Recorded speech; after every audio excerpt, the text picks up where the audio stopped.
ne koramga juangana ne oprario kod auchiel endue mochakore kod kuyo he pacho kae banga to mara jadbura ma Emurua Dikir Johana Ngeno mana wito ngimane odiochieng'no makinya manyoro nyakoramga juang kotendre kod to mano wuok masira mar kalapapla wang'iyo ni kaka nobedo bang' kane ringre ogol kano wuok Eldoret mokelewa mo Nairobi wami kaka weche nobedo matimore ka bende lweny pod ochuo chieng' e pinje joarabu e kinde ma lweny no nyakoramga juang mano kelo tho majatenda Iran pod dhi mbele wami ler bende kantiere chik bende koro gol gi ten migawo mapacho kae mang'iyo weche motenre kod rango wechego ma pinje maoko mar chiwo chik ne jogo mantiere pinje maoko mondo bed motang' kalore kod masirano mabende otimore gwengo ma Iran nyakoramga juang dute chendo maro imorego kod mbaka lai enari adeka uchalo no wanti live Facebook Ramogi TV ke imbui mar X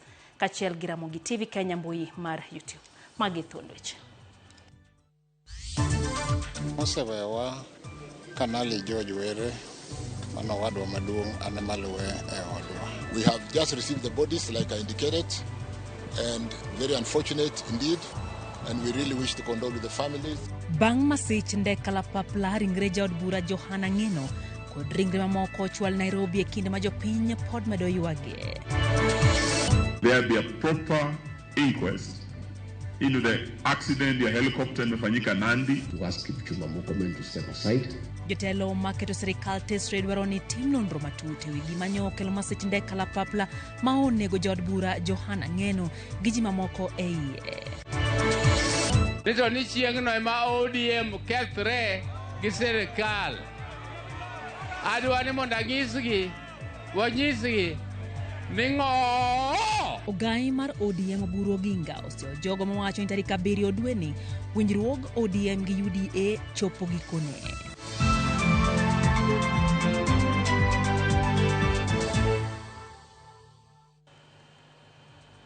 Jalo Kwen Belinda Phillips machiegni nyakoramga juang nyinga Lydia Okeyo.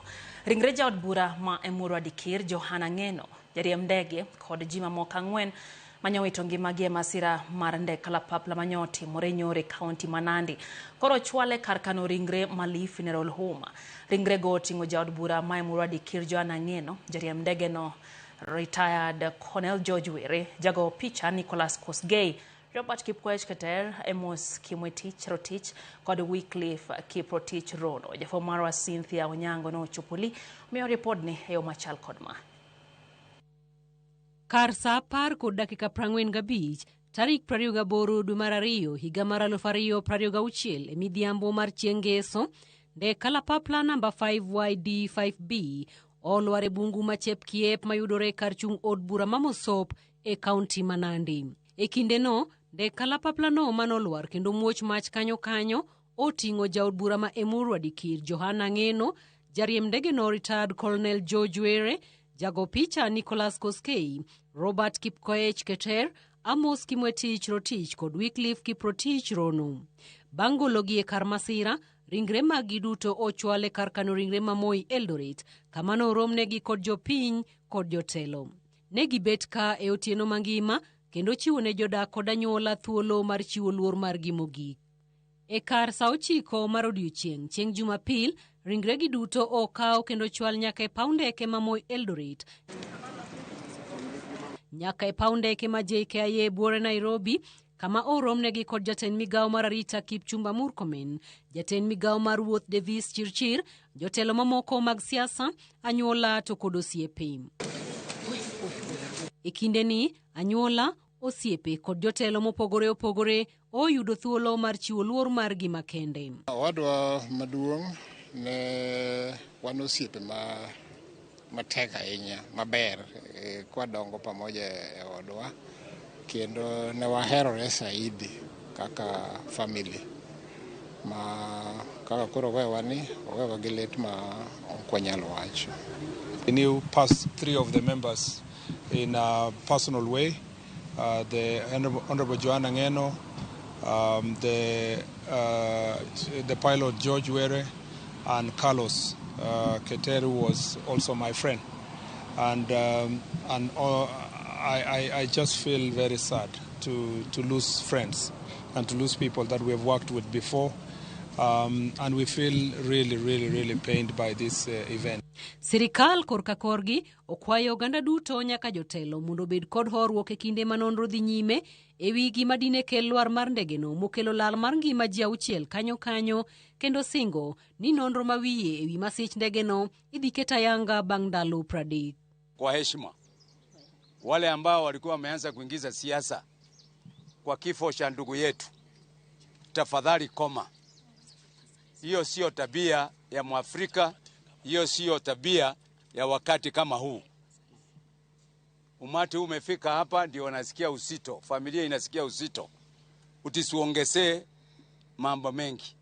My ministry has, through Aircraft Accident Investigation Department, who have been on the ground since yesterday, launched or instituted an investigation in the towards the circumstances surrounding the accident, in line with International Civil Aviation Organization, ICAO, and will issue a preliminary statement within 30 days.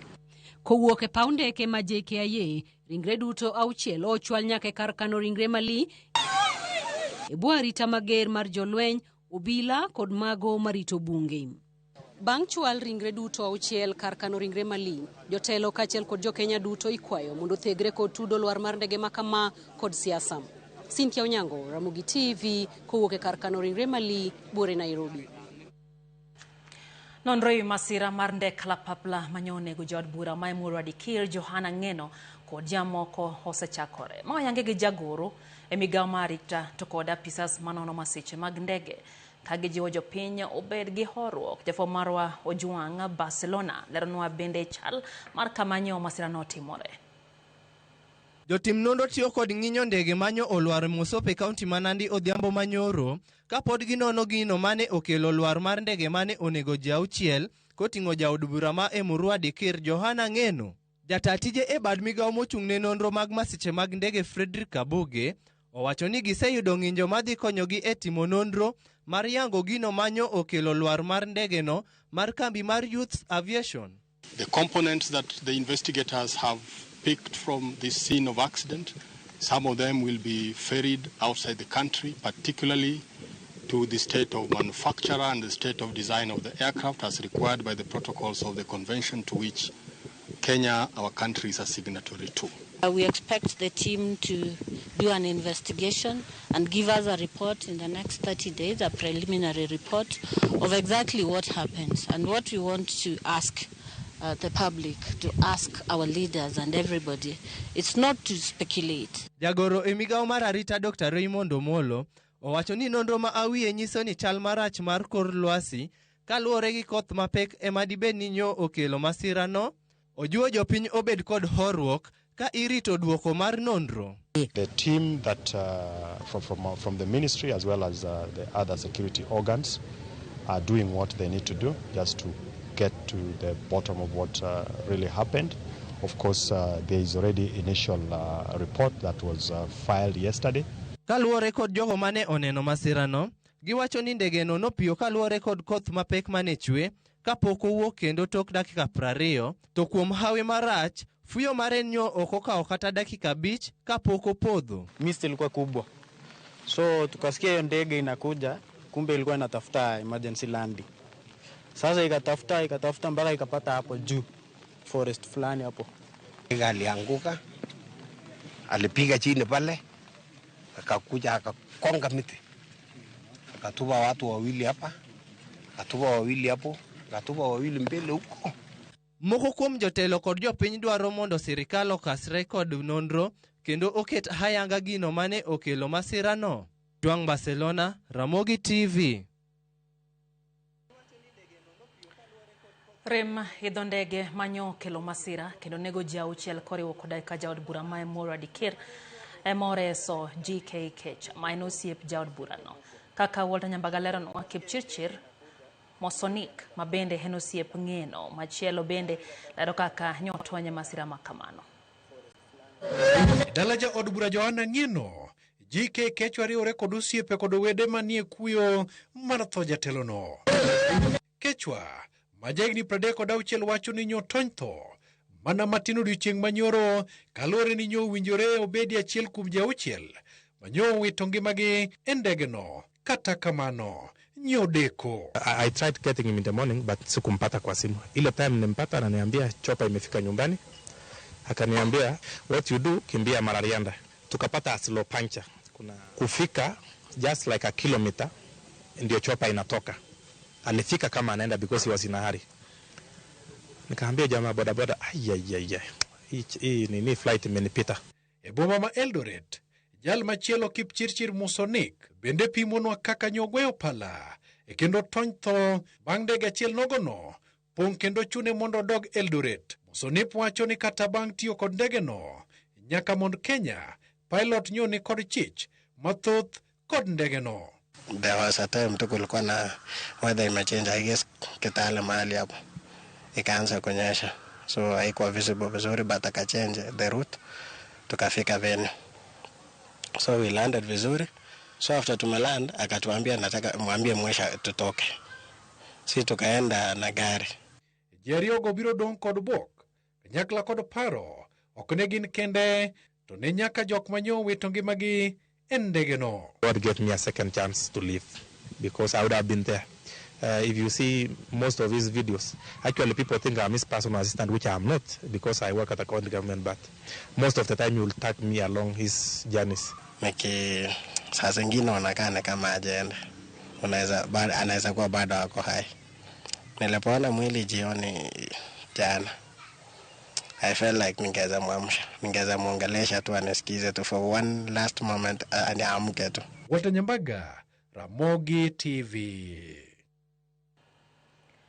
Jopiny kar chung'od bura ma Emurua Dikir pod medo ywago jood bura margi mosendo Johana Ng'eno manyothe masira mar ndek kalapapla e kaunti ma Nandi. Jafwamb Crispin Otieno nolimo dala gi Ng'eno kendo omiyo waler mar chal mar gweng'no e kinde magin kod kuyo makamano.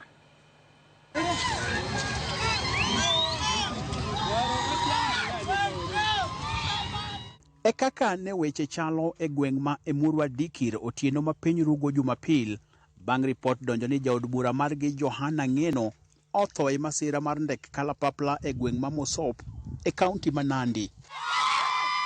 Moko kuom jopiny ne oramo mar chopo e dala jaod burano mar neno gi wang'gi kendo winjo gi itgi ka en adier ni jatendgi onindo. Ne en mirima e chuny jopiny ma gweng'ni ma Mogondo kamoro ywago jatelono. Tulistuka sana, hatukulala, tulipiga nduru usiku, tulikuwa hii town tukilala kwa lami tukipiga nduru. Sijui nitaje namba yake, sijui nitakuwa nini. Amenisomesha tangu form 1 up to form 4. I don't know.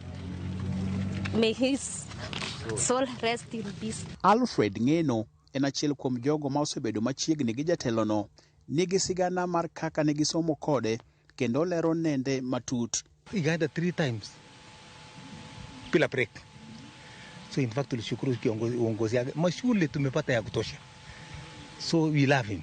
Tunapenda. Hata saa hii vile ameenda mshangao kubwa kwetu. Gavana machon ma Bomet Isaac Ruto en achiel kuom jotelo ma ochopo e dala Johana Ng'eno e kind jotelo mamoko.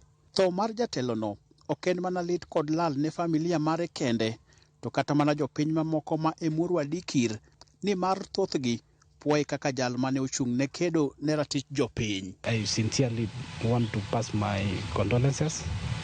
Pray to God that his soul may rest in eternal peace. And at this juncture, I also want to appeal to Emurua Dikir residents. I know you've been hit very hard. Crispin Otieno, Ramogi TV, Emurua Dikir. Josiasa maketo sirikal tesre dwaro ni tim nonro makare ewi masira mar ndek kalapapla manyo nego jood bura Johana Ng'eno. Ka giloso Nyandarua, jotelogo wacho ni nonro ema biro chiwo ler matut ewi gima nyotimore. Shule ilichomeka hapa Nyeri the other day, watoto wakakufa hapo darasa. Up to now, nobody knows what happened. We lost our CDF, Chief of Defense Forces, the late General Ogola, fantastic soldier. I don't know, I was asking Speaker Muturi if you have seen a coherent report where the government explained what exactly happened. That there be a proper inquest into the accident ya helicopter imefanyika Nandi that costed the life of a great legislator and a very fiery politician ambaye alikuwa anapigania watu wake. We want to ask President William Ruto to ask Kipchumba Murkomen to step aside to allow for thorough investigations into the air crash. Daka na par koda uchel nyakora mgajuang mos marwa podhi ne jodak ma Hemurwa mosahinya kuom wito jatelo mane ugando geno kendo en lit ne familia neno Derrick Omwana Jasuba wachono tiyo mos ma special ne wede kod osiepe kuom masira mandege manonego MP kod jotich kod pilot piny Kenya wachono kuyo Nyasaye oket chunygi kamo kuyo. Kot Felix wachoni Kayole South mane wechegi kata mwalimu Faith Mzomo wachoni otemag lit gi kuyo ne familia moito johera magi oken gi mayot. Ende Samuel Achenje wachoni rest in peace General wachoni karobedo ni poko tim nonro mondo okon gi gimano luaro ndege. Haya mako juang David Omondi wachoni entiere kodwa kendo nyaka Nyabondo wechegi chopo ne yo makare ahinya bende aneno kanyo ote mar Mandela Oniala mar Kibiri Ward wachoni gine budho gi mingi Christine Oniala timo mos ahinya ne family wede kod osiepe kaachiel gi constituency mane jaod bura norito Nyasaye ma jakelo hocho gi kwe mondo mi ochiw negi hocho makare. Nano bende ote kanyo mar engineer Lazaro Kanyamboko wachoni en kaka Lazaro Kanyamboko kwayo government mondo ket restrictions ne agents matero youths abroad onge any sovereign state manya iye ne jogege odhi adhiya oko kuonde ma ok onge makare kendo kata rita gibro bedo nade nyalo biro bedo matek ne police control wananchi moyudo military moko bende ni Somalia ro kama na hinya kuom pachis. Dorio Molo wachoni wach tho mar MP Joanna Ngeno lita hinya omiyo chunye oparo chieng' mane giwito MP gi bende mandhiwa Rojode wachoni Ngeno neno siep ndhiwa kendo no beda achiel kuom welo manyocha goyo rambe ne ndhiwa Jua Kali Sako otio mos ahinya wachoni en jatelo mane onge boundary awiti jarodi wachokanyo ne entie kodwa mos makende kuom jogo moito ngimagi ne familia magi ndek kalapapla no motimore odiochieng'no manyoro. Bende Elijah Marshall wacho kanyo ne entiere kodwa e chenro kaento Yugis Nyangiela opia jachmo wacho ni entiere kodwa kaito wacho ni rest in peace Mheshimiwa Sheni Josephat nitanya Nairobi Lasti Joyce wacho ni bende entiere Migori kaito Collins Samist wacho kanyo ni Ramogi Lerahinya Endol Kodera Yugis gin gimama gi Morina mos ne oganda go moyudo masira. Tabil Juma wacho no go mos ne familia mar Joanna Ngeno. Morris wacho kacha ni entiere kodwa wacho ni Ngeno ne ng'at ma jachir kasibuor Nyasaye mondo oket chunye kamo kwe. Jakiranda Luoch wacho kacha no tio mos ne jomo ito ngimagi kaito wacho kanyo no chwalo mos mage ne Super CS John Badi mondo kaw mos mage. Ano bende ote mar Moses Orero wachoni entiere kodwa kae chenro. Herika Woche wacho kanyo ni Karading Gadi School joka bocho kaw mos mage wacho kanyo ni entiere kodwa en bende do Yaimbo wacho kanyo no wuok Sagenya Kalel Migori County kato Rafiki Nyakwaro Pondo wacho kanyo ni entie Kayole Kona. Judy Nyasori wacho kanyo ni entiere kodwa en bende weche gichopo ne heyo ma owinjore ahinya. Katis Otieno wacho ni gin giwon gi Charles goyo mos ahinya kanyo ne tho mar jaod burano kachiel gi jok mane gintiere godo. Wan bende pod wamedo oro ote mag lit kod kuyo ne familia mar jaod bura, familia mar pilot, familia mar jogo duto mane entiere e ndege no mane masiro yudo. Nyasaye mondo mi oyo matiro duok kod mathoth nyakora mga juang maeno imore kikidhi mabor.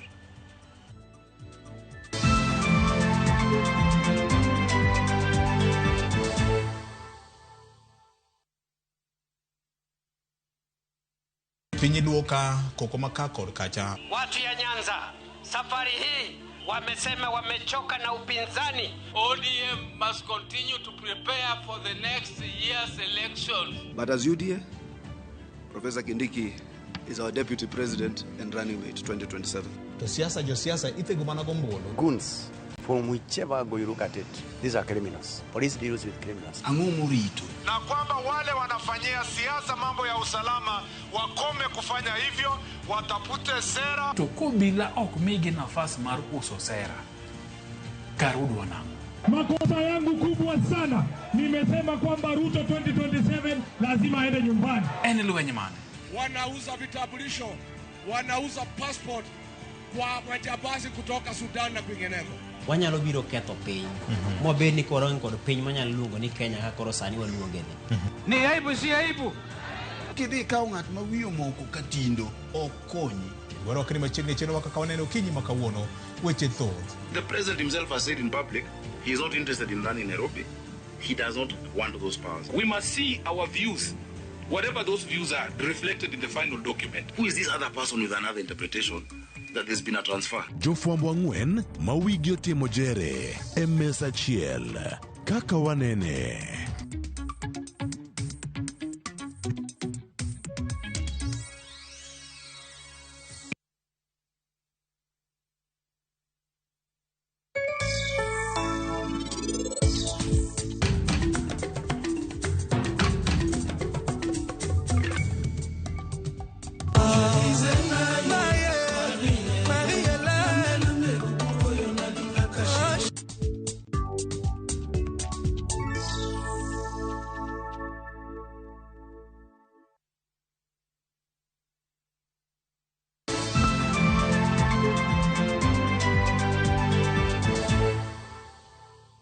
Machiegni kero nyakwaro mgajwang' chenro eno imore wadhi mbele gi weche manyien. Ndek kalapapla number 5Y D5B mana walwaro dhiao manyoro kelo lal ne oganda Luo bende. George Were, wuod Nyakach, onindo e bade. Were ne en pilot ma ndege no mane onege jaod bura ma Emurua Dikir Johana Ng'eno e kind ji ang'wen mamoko. Were ma en jalweny mar Air Force machon mana osedhi rutaya ne oseriembo ndege kuom seche mohewo 4,000 kendo nonego dhi rutaya dwe mar 9 mar higane.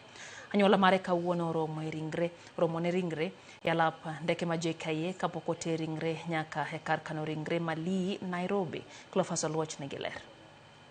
Retired Colonel George Were, pilot mar ndege number 5Y-D5B mane olwar nyoro godhiambo.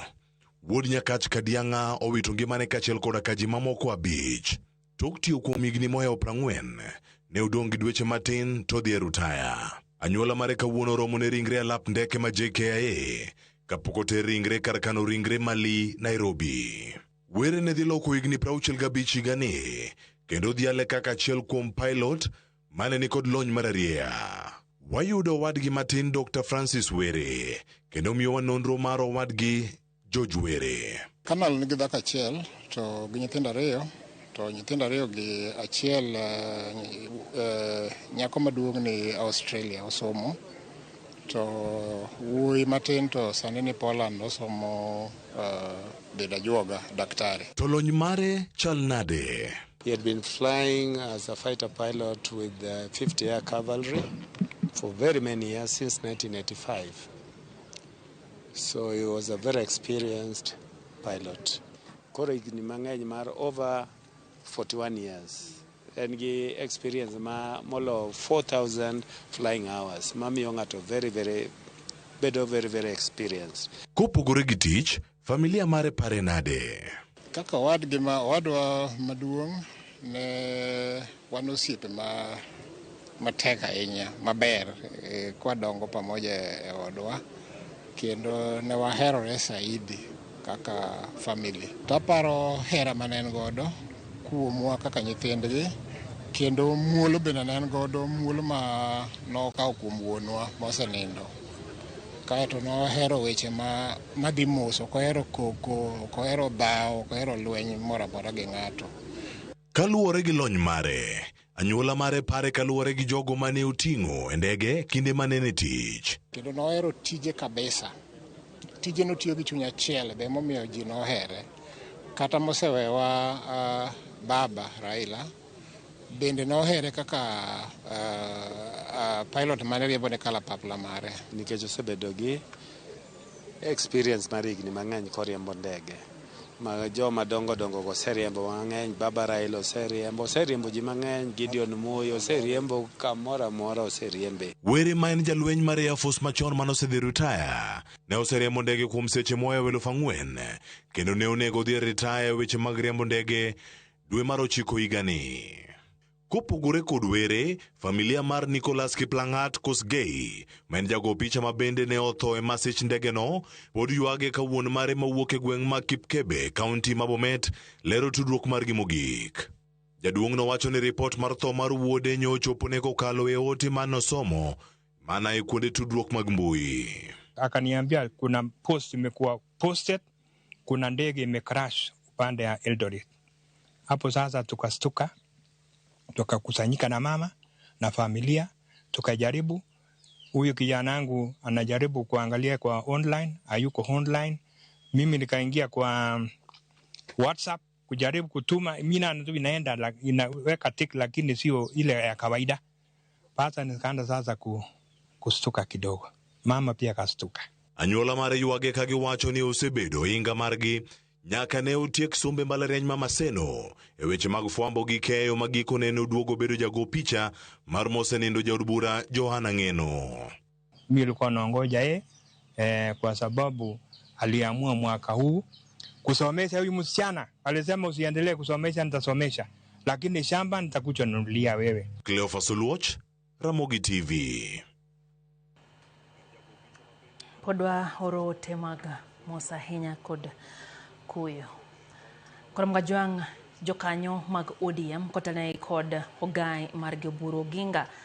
Ditio kod odiochieng' mar hingo higa achiel nyaka ne sirikal manywanda kata broad based chuogi ma en tarik 7 mar dwene mar ng'eyo kang' ma osego e keto tem winjruok 10 manobedo e kinde ODM kod UDA. Oburu wacho ma ka oseo jogo ma wacho ni winjruok ODM gi UDA dhi rumo chieng' no. Kweth ma jokanyogo mag ODM ne odhi nyime kod chenro margi mar tego duond burani mong'ere kaka Linda Ground. Ka odiochieng' ma kawuono, kweth ODM ka otele kod ogai margi Oburu Odinga ne ogo kambi e kaunti ma Migori. Tu wabunge 5 na gavana mmoja wa ODM ambao wamekataa mwelekeo wa chama. Mani watatuzuia kutembea barabara ya kupeleka watu wetu katika uongozi wa nchi mwaka ujao kweli? Hawawezi. Kwa chama ya ODM, we have betrayers. We want to warn them. ODM cannot be hijacked. ODM cannot have another extra name. Wariwore to wabede party mwabedo gimoro motegno. Jotend ODM oting'o gai mar ODM Oburu Oginga, jakom mar ODM Gladys Wanga, gavana ma Migori Ochila kod jotelo mamoko ne omedo ji odwondgi e winjruok 10 mane obedo kind ODM kaachiel kod UDA ma bende ong'ere kaka 10-point agenda. A lot has been done, including allocation of 2 billion shillings in the current budget, the supplementary budget, for payment to the people who lost their lives and were injured during demonstrations.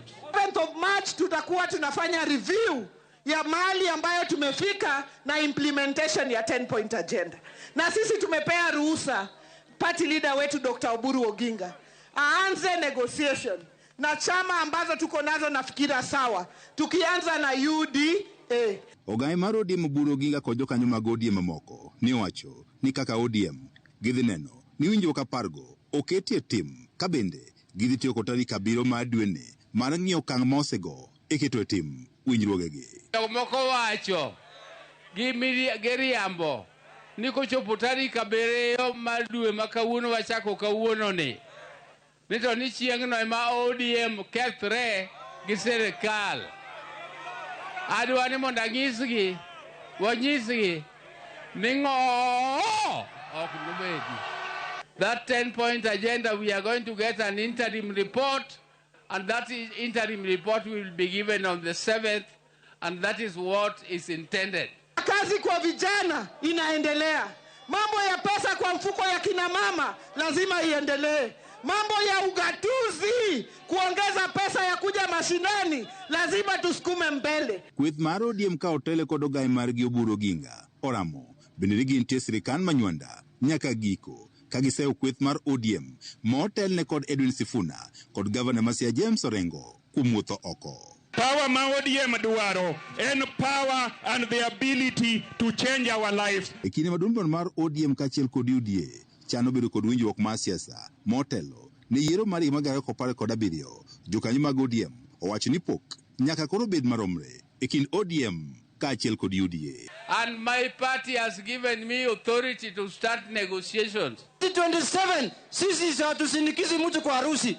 Tunataka vitu viwekwe kwa meza. Na deputy president pia inakuja ODM. Wapende wasipende. Kama hakuna power, tutatafuta pali pengine iko power. Kiongozi wetu ni Dr. Oburu Odinga na tuko kwa ODM kamili na tumeamua tunataka power. Hebu waambie sisi tunataka mnyama ikatwe katikati. Kama ODM sakanyo mupogore gikombe muburo negotiate mondo wayudi.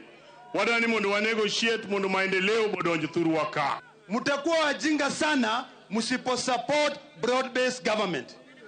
Hapa Migori unemployment iko very high. Sisi tutapeana kura yetu, lakini serikali tutaenda naye 50%. George Juma, Ramogi TV, Migori.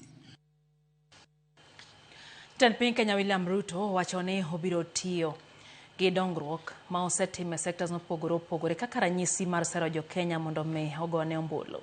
Oloso gi oganda e gwenge ma Kikuyu e kaunti ma Kiambu. Kamano orange gedo mar udi. Ruto nyero joket sirikande tesre ma wacho ni pok ochopo agenda mano osingo ne jopiny motelo ne yiero mokalo.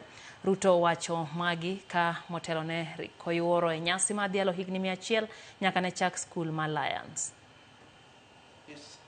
We look to the future with responsibility. Lions High School.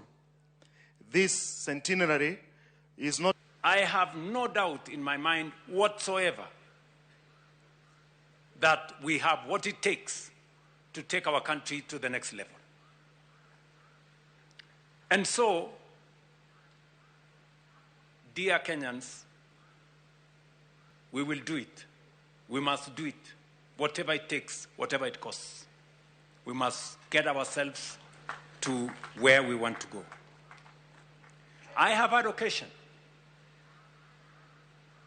being with the privilege of being the leader of this nation, I have had occasion to speak to many leaders across the world.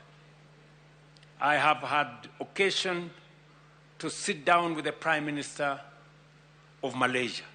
I have had occasion to sit down and have a candid conversation with the Prime Minister of Singapore.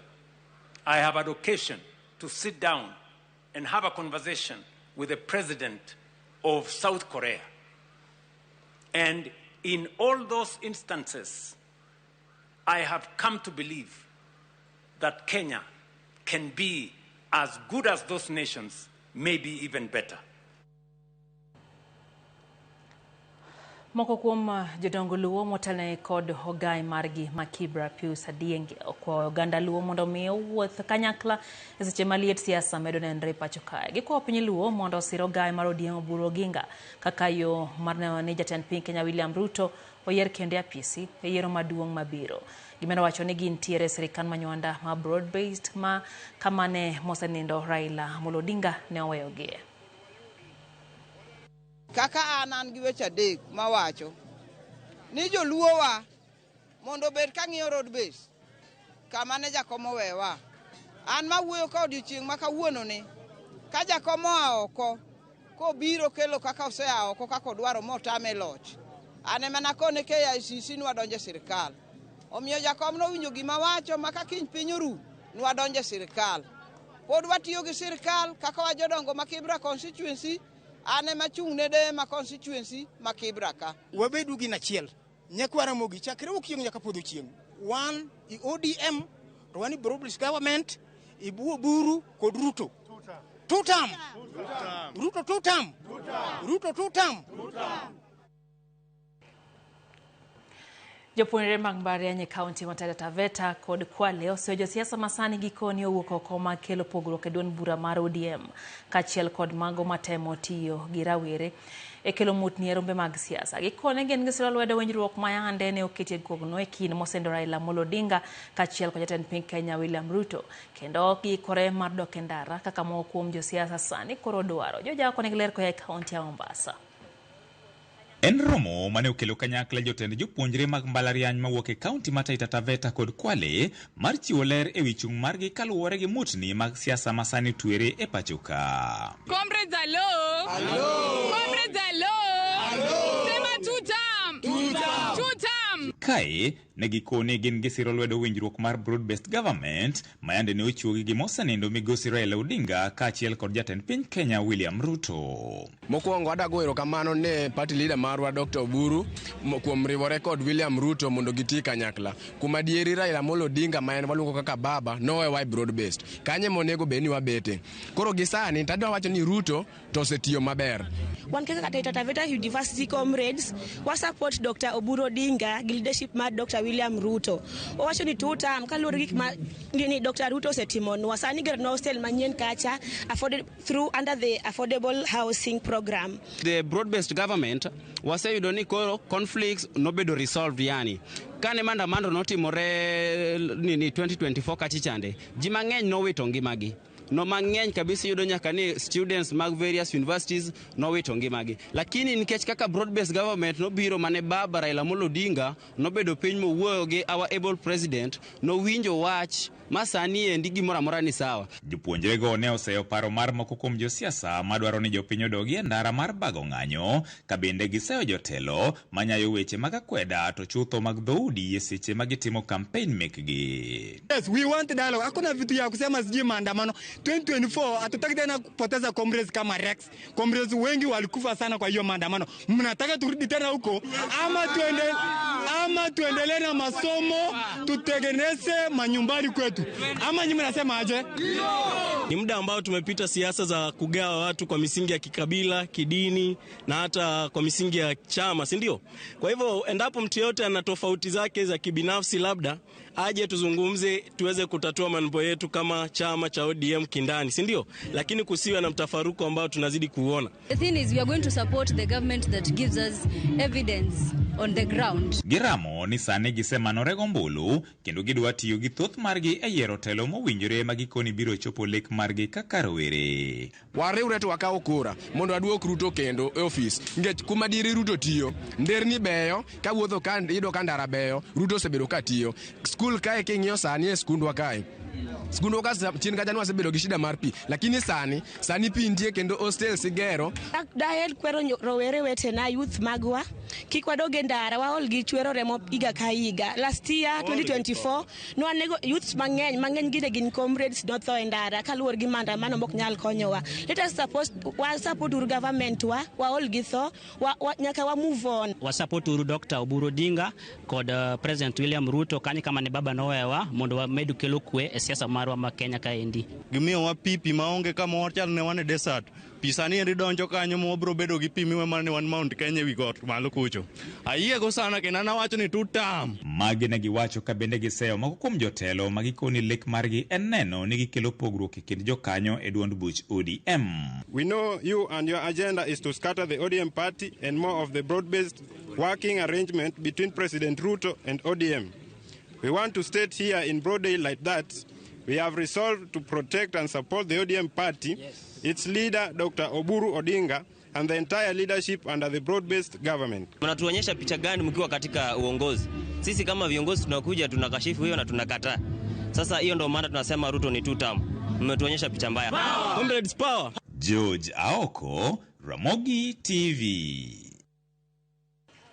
Mago mag somo Tom Thomas Odhiambo yer kaka jagoro mar riwruok jopuonj mag Kuppet bade ma kaunti ma Homa Bay bang' yudo ombulu 1,260 e yiero mar Kuppet manobagi kar romo ma Rachuonyo e kar chung od bura ma Karachuonyo. Odhiambo yombo jagoro mawuok e ofis Stephen Yogo manoyudo ombulu 140 ka Yogo mane siro komedo sebede ofis no.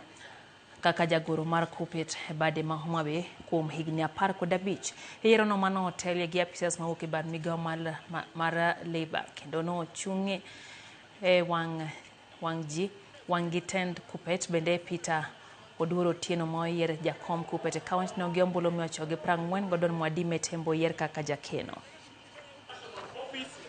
The national office omiyowa a very credible election. And this mae gima wasebedo kwa gombo Homa Bay ka. Gik moko sebedo katimore maricho. Niket ng'at achiel paro ni mae dalage. Wadwani mondo wawach ne ng'atni ni Homa Bay sani nyien. Kendo gik ma wadhi timo en gik ma jopuonj dwaro. Homa Bay osebedo kani chien nikech jok moko ariyo. Ok abi luongo nying-gi. Tadwani mondo awach ni Homa Bay kae wadwarie maber. Jopuonj biro yudo gik ma onego bed ni giyudo. Gik mosebedo kitimo maricho wadwani wagol. Kendo wadwani wakel gik mabeyo te ne Homa Bay branch. Tija mokwongo en ni wadhi unite the teachers. Mane gima duong' mokwongo wadwani watim. Wadwani wa heal the county kendo mondo ji obed gi kwe. To gima duong' en ni wadhi tiyo ne jopuonj. Mano to onge doubt. I want to thank the teachers of Homa Bay. Correct. They turn up with large numbers. I've never seen. And I want to say even the exercise was smooth. There were 3 polling stations and it really assisted us. We did not have any issue. Things went on well. Kwa dhia pinje maoko piny Iran osingo chulo kuoro bang' jatend pinyno Ayatollah Ali Khamenei nyonegi monj mane piny Amerika gi piny Israel otime piny mar Iran. Lony ma kamano osekelo ng'ikruok ahinya te yore mag wuodhe pinje maoko bang' pinje mag Jo-Arabu koro loro lwasi margi kaluwore gi miruti manoko kor lwasi kanyaka sani luoro nitie ni nengo modhi kidekidho e piny mangima bang' odundu mar modhi mawuok e pinje Jo-Arabu bende nyodin.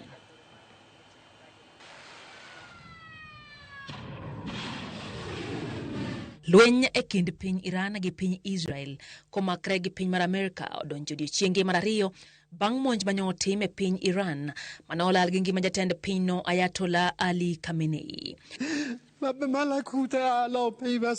Tend Iran obuono chulo kuoro kaluwore gi monj makamano kama ino margi sebedo kagikete geto kembe jolweny kod apise mag betre mag Amerika manie pinje malibamba manie alwora mar gwenge Jo-Arabu kata Middle East.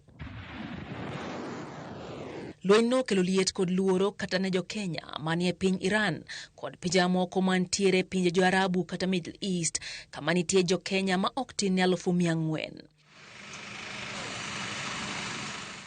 Chenro mag wuoth bende obedo matek kasani kembe mag ndeke ochungo wuodhe madonjo kata dhi e pinje kaka Qatar, Saudi Arabia, Kuwait, Bahrain kod United Arab Emirates.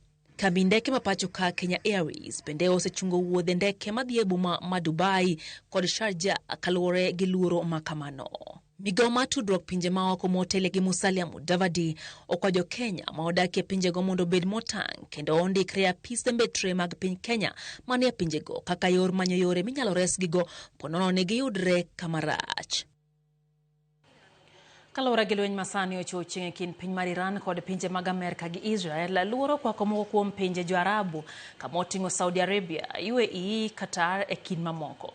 Ngima Jo-Kenya chalo nade pinjego. Watudre ane gi Stephen Ouma Nyamwaya ma en Ja-Kenya matie piny Qatar malaro char mar lwasi makono ni mar miruti osebedo kamuoch koda ka pinyno kendo kelo luoro ne wede mantie pacho ka mapenjore kaka ngimagi chalo.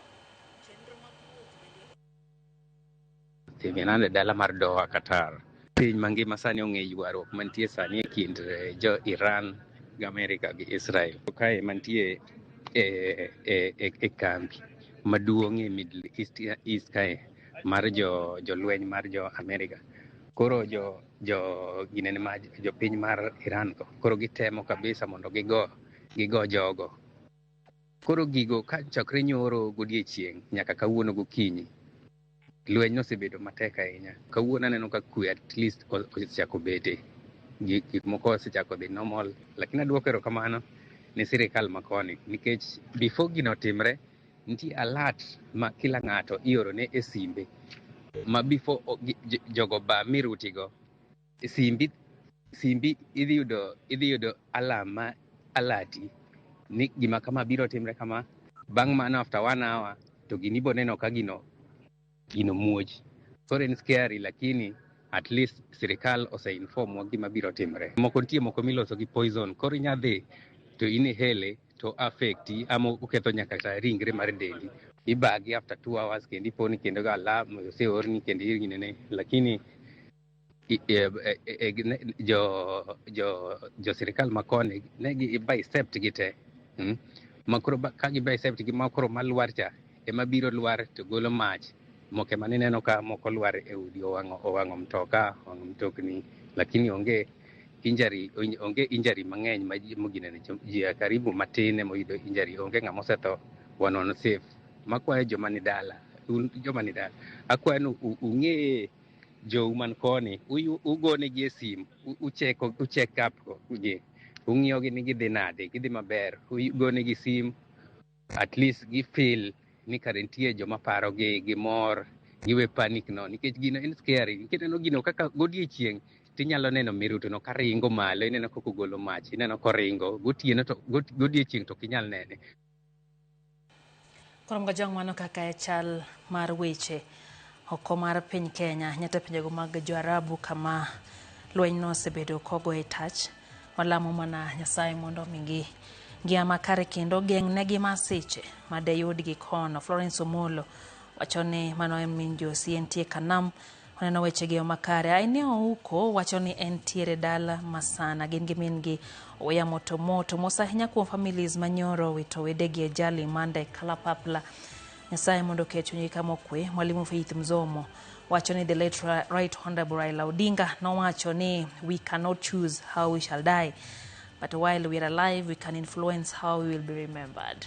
Kaeto wacho ni jaod bura no neno ng'at mane ber kendo no dago ngia makare ahinya to gi jogo mane gone kura jodala gi oneno kaka ne oganda ywage, wacho ni chunye oywe kama okwe. Geoffrey Uma Ochieng wacho ni entie Nakuru, kaeto wacho kaneno oro mosne minode Lavenda kendo machielo dhine Kufuru kantie Nakuru gino Ramogi TV. Florence Omolo wacho ni entiere kodwa, kaeto bende aneno kanyo ote mar Zoom Kapita wacho ni chendo chopo ne makare Lwanda Konyango Center Migori County, wacho ni omora ahinya ka Linda Ground odonjo Migori, wacho ni mano e chuny sirikal Ruto tuta mogik gona mos ni familia moito jogegi e kalapapla. Ando bende engineer Fredo Bura Mikindani Mombasa wacho ni entiere kodwa eyo makare kendo weche gi chopo ne eyo ma owinjore. Bende aneno kanyo ote mar Jakom Gideon Midega Nyakwador ka wuodo yo Mogango, wacho ni ote mos ne anyuola mar joma nonindo yornde kalapapla. Nyasaye mondo mi Elijah Marshall wacho ni happy new month, wacho kanyo ni entie Nyang'ela ema weche gi chopo ne gi Uni Sauma Uni Ponyo Polo ema gin go kanyo. Dorothea Chieng Dieto wacho ni entie Mathare North Nairobi emo kete wang'e kendo emo nene weche gi eyo makare Nyakorom Gajwang. Bende aneno kanyo ote mar Mark kantiere pinje malo ka USA, wacho ni emo nene weche gi mag oyimore e yor mbui. Oyo matino duo kon mag matuke Nyakorom Gajwang kikedi mabor.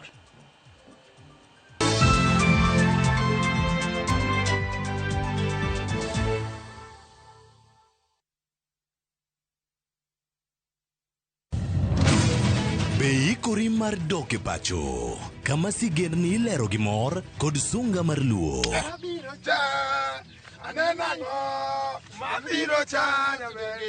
Chakre weche hera mamulo chuny, anyuola, timbe machon, nyaka sigendni madongo mag kit anyuolawa mapakowa. Magi ok gin mana sinema, magi gin sigendni magwa. Ka oko mana chikni emomiyo koro sani wabedo kaka familia kar nyamerwa dhok ma wawacho, koko mag nyierowa, kit luo kod sigendniwa nenore ayanga.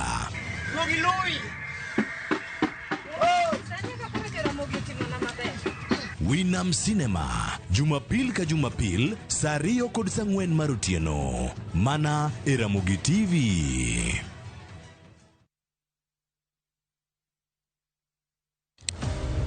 Igero kod mbaka, to kaka ndalo medo sudo, mbaka medo bedo mamit. Kochakore tarik 2 dwe mar 2 higani, mbaka dhi bedo mathoth. Chieng' wuok tich, kaka wanene, chako wach maonge mung'o. Jopiny emonego omi jotendwa gi direction. Tok saa 4, Cleophas Oluoch koloni weche matimore e piny Kenya nyaka saa 7 wang'e e chenro mar chal mar Kenya. IBC oket priorities ne right. Credibility mar election chakore gi kar registration. Chieng' tich ariyo, Sharon Ong'ao seto i gwengewa e chal mar gwengewa. Tich adek, George Bati pedho weche ayanga ka omanyo duoko, to in japiny ibiro wacha. Tich ang'wen, Lydia Keyo loko ni weche ohala kaka itime, yore mag loso omenda to gi yot mar timo ohala. Chieng' tich abich, Waloro Juma kod rowere, Joyce Oduor choko pach jomatindo ka omiyo gi thuolo mar kengo weche magido chunygi. Kungo makwa Nairobi ka e Chest House student leadership kana wapingo the new funding model. Mana e Ramogi TV machiegni.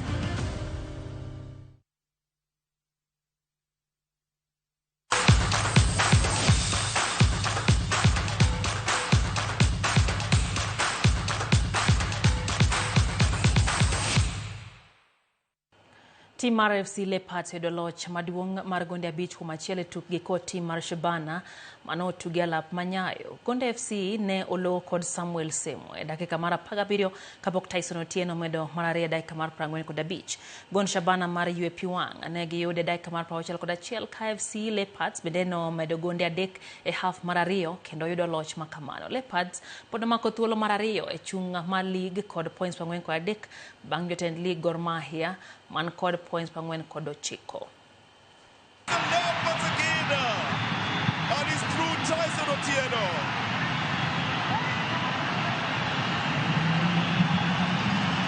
Pouring end of a set piece like this one, carves it nicely, it's in the net again for Shabana. Almost looking exactly as a replica of what has happened before. He's got 10 caps so far to his credit. This one, the goalkeeper was so far off his line, and how did he lose this one? The goalkeeper is up in arms. But that's why we say the whole of the ball must be touching the line, and this one is in the net from Casey Odiabo. Well, on 3. On the right side, having all the extra men. It's in the net. This is what you call a rout here. With the Leopards taking advantage of the defensive lapses on the Shabana side. And I can tell you one man. Team mar volleyball mar Kenya Prisons no nyiso teko mar gi tuke mag league mar joma mine mapachoka bankane gi thal o A+ alap Makasarani Stadium. Prisons no loyo A+. Set sadek kuom nono duoko mar 25 kuom 6 set mokwongo kana gi loyo kod loch mar 25 kuom 10 set mar 2. Set mar 3 bende no bedo ne Prisons tok loyo points 25 kuom 16 tugo machielo mar Wakeni mabende no bagi alab no Makasarani. Team mar Kenya Defence Forces no loyo Young Spikers sets 3 kuom nono.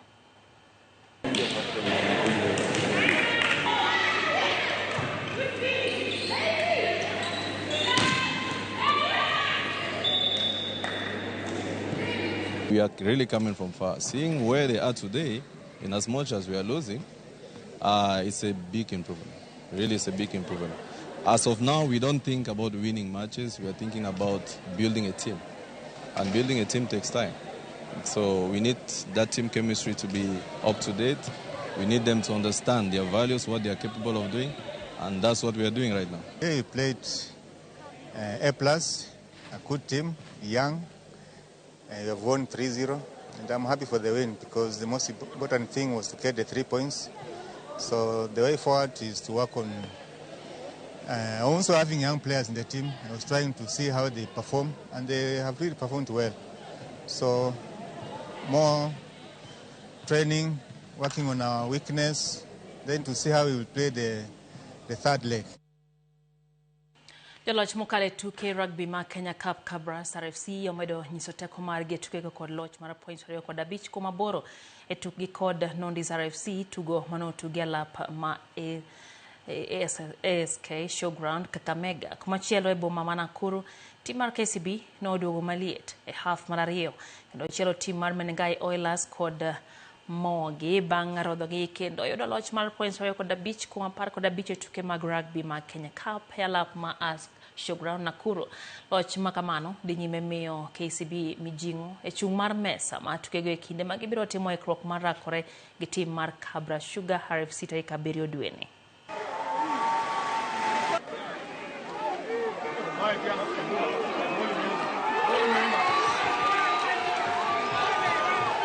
Our boys came out, they presented themselves, they're exactly the same of the game, and they're able to get the result that they came down to get in Nakuru. Congratulations to KCB rugby players for the effort and for the discipline they came out and showed the world today. We just needed a win coming down here, and we were able to fight our way to get the win. So we are just going to move us a game at a time, play our next game and see where we'll fall to be seen before we go for the playoff. Tim Kenya jotugo magoyo habal mong'ere kaka Master Swimmers dhi nyime gi timo ikruok margi motel ne tuke mag abal ma ibiro bagi e piny mar Afrika milambo dweni e boma ma George. Achiel kuom jotugo mantie gi lony mar ariyo mabiro ting'o nying Kenya malo e tukego ting'o Sally Ndiri mawuok e kaunti ma Nakuru ma higa mokalo noketo rekod mar goyo abal kuom seche 6 moluwore ma onge yweyo. Timno biro tieko rako margi tich abich tarik 6 kama jotend riwruok mar Kenya Aquatics kaachiel gi josir timno biro miyo timno bendera mar Kenya kapok giwuok e pacho kae. It has been a good journey with the Kenya Swimming Masters. We started swimming at the zone, at our county levels, at the national level, and now we are going internationally. This for the second time, the third time, because we started in Zimbabwe. We went to World Aquatic Championship in Singapore, and our team is preparing to leave for South Africa Championship.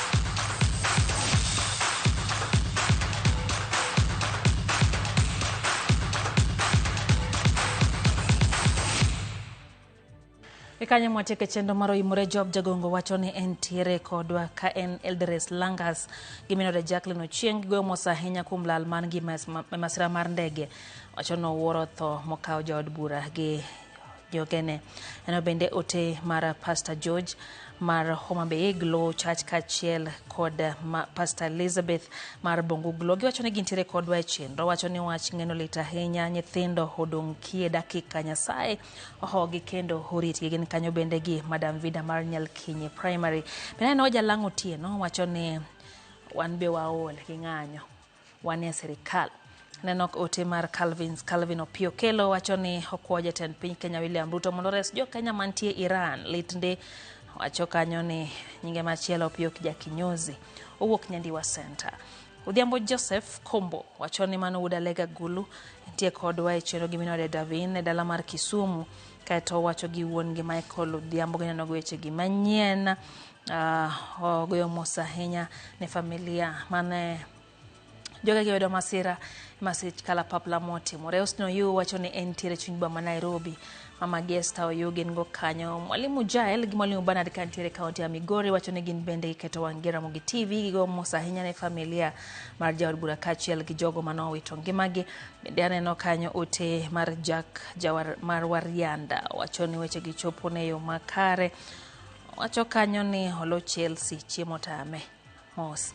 Alola Junior wacho ni Ruby Orphanage Nyakach ema weche gi chopo ne yo makare. Odera Eve wacho ni entiere Mathare number 10 kaeto bende en ote kanyo mar David Owuoth wacho ni Kabondo Kasipul Homa Bay County of Endless Potential emokete wang'e odhiambo ma kawuono. Prince Danish owuor nitie Nakuru. Wilson Venoz wacho ni en bende entie kodwa kanyakla e chenro ni ogoyo mos ahinya ne familia majowegi ne oyudo masira. Wan bende nyakwaro mga juang' elo tim ni duto mar Ramogi TV pod chalo utewa mag mos kod kuyo ne familia mar jaod bura ma Emurua Dikir mano Joanna Ng'eno kaachiel gi jogo duto mano oyudo masira kama bende yudo ka piny Luo bende owito wuoyi ma ratego mano kanyo jojwere mano owinjo bed ni retire higani mos ahinya ne familia mano ne en pilot moseriembo ndege kuom seche molo 4,000 wacho kanyo ni moko timore seche mane okigen seche mane osetieko tije nodwa mondo odhi oywe to ma timore mos ahinya ne familia. Koro mga juang' kanyo mwatieke chendo maro yimore lo timo na ni weche gi chopo ne yo makare. Wagoro kamano kuom keto Ramogi TV kinde duto Osebedo ka ngia loko Belinda Phillips kachiel gi director marwa Bob Wafula Gilange giwacho bende ne oner makare nyinga Lydia. Okay, horitu masana.